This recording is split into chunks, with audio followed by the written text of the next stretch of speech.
Hello, and welcome to my summer reading vlog. You can see the hammock behind me. Not using the hammock because it needs some TLC. I think I was informed that a squirrel was using it at one point as a squirrel storage facility. So I need to investigate and fix it up before it's ready to sit in again. However, it's a shame I haven't been reading outside more because it's already July. I suppose our weather this spring was kind of cold, but anyway, it's summer now and it's beautiful out, and I'm so happy it's summer. And speaking of summer, it's time for a summer reading vlog. I did one of these last summer and I'll link it up here. It's like in the first few minutes of the vlog.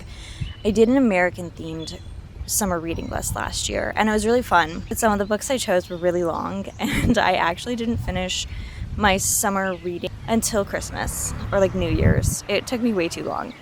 So this year I have gone for shorter, lighter, but generally for a little bit easier reading. This summer I was originally planning to do an Italian summer reading list with books set in Italy, and then things went a little off the rails and I started adding a bunch of books from other places.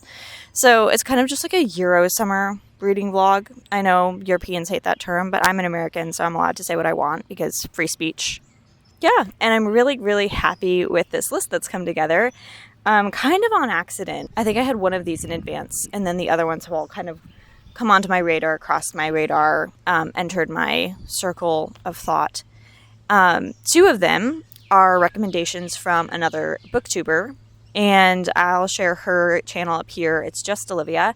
Out of every booktuber I've followed whose videos I've watched, her recommendations are the most in line with my tastes. It's like a lot of old literature, older literature. There's like a lot of like really classic lit that, I don't know, it makes me think of like the kind of books you would read as a kid kind of books, and I love those kinds of books. So I have two from her. Maybe I'll start with those. I watched like two of her videos and then immediately went and bought two books, which is something I never do. I kind of like knew from the start that they would be good reads.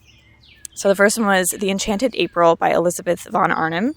I heard her describe this as published in 1922 and set in Italy on the coast. It's about four women that rent a castle together and then spend a month in Italy living in a castle together. And I was like, I'm sold, immediately sold. So I went and bought a copy of it. It is so charming. I think the author does such a great job of shaping four very unique female characters. And the male characters are unique too, but specifically it's about four women. They're mostly from different ages and different backgrounds and different walks of life. But even the two that you would think would have more in common, they're very different. She does a really great job of like differentiating personalities and motives and everything. It's also like a little bit humorous in its depiction of all of these women, and I was hooked immediately. I'm like 2/3 of the way through now. It's really, really good. The other one that I was recommended from her was this one. It's called A Month in the Country by J.L. Carr. And I think it was written, I think it's set after, the First World War. The back says, a damaged survivor of the First World War, Tom Birkin finds refuge in the village church of Oxgoodby, where he is to spend the summer uncovering a huge medieval wall painting. Immersed in the beauty and peace of the countryside and the unchanging rhythms of village life, he experiences a sense of renewal and belief in the future. Now an old man, Birkin looks back on that idyllic summer of 1920, remembering a vanished place of blissful calm, untouched by change, a precious moment he has carried with him through the disappointments of the earth. I just thought that sounded lovely. It's pretty short. I'm saving this for sometime this month. I think she said it was set in July, and she wished she had read it in July. So I took her recommendation. I'm going to read it in this month of July, and I'm very much looking forward to it. So far we have England and Italy, and I have another book set in England. I started reading this years ago. I think I read like the first chapter, and I didn't finish it for some reason. And then I saw this copy at the thrift store, and I was like, oh, I should like pick that up and like read it again, or like pick up reading it where I left off. And the funny thing is, let's see if it's still in here. I actually passed it up once and then picked it up the second time I saw it. In here, this copy was originally purchased from Barnes & Noble. There's this little receipt that says you may also like, and it lists 5 books. And one of them is The Enchanted April by Elizabeth von Arnim. And I thought that was so funny. So I'm definitely going to have to like see what else is on this list. Maybe there will be some other gems. But anyway, I capture the castle. I'm like almost halfway through at this point. I love it so much. I can't believe I waited this long to read it, but I'm also like kind of glad because now I get to enjoy it. It's just kind of like a slice of life novel narrated by, I think, 17-year-old Cassandra Mortmain. She's an aspiring writer, and so she's journaling about her family's life in the dilapidated medieval castle that they rent in the English countryside. And I was talking to Morgan, one of my friends, and she said that she also picked this book up from the library just independently of me. We both happened to be reading it at the same time. And she texted me the other day and she was like, I love it so much. It reminds me of Betsy Tacy Tibb. And I was like, it reminded me of The Melendi Quartet by Elizabeth Enright, which was like my favorite middle grade books of all time. She wrote Gone Away Lake, and I'm not sure, I feel like a lot more people are familiar with Gone Away Lake, but the Melendis is a family of 4 children. In the first book, they live in New York City in the late 30s or the 40s. And then in the second book, they move to upstate New York, and they live in this old, like, Victorian Italian mansion. And it's just kind of like about their life in the house, how the house shapes their life, their interactions with the neighbors, the fun things they do, like, on the property. Like, oh, there's a bug on me.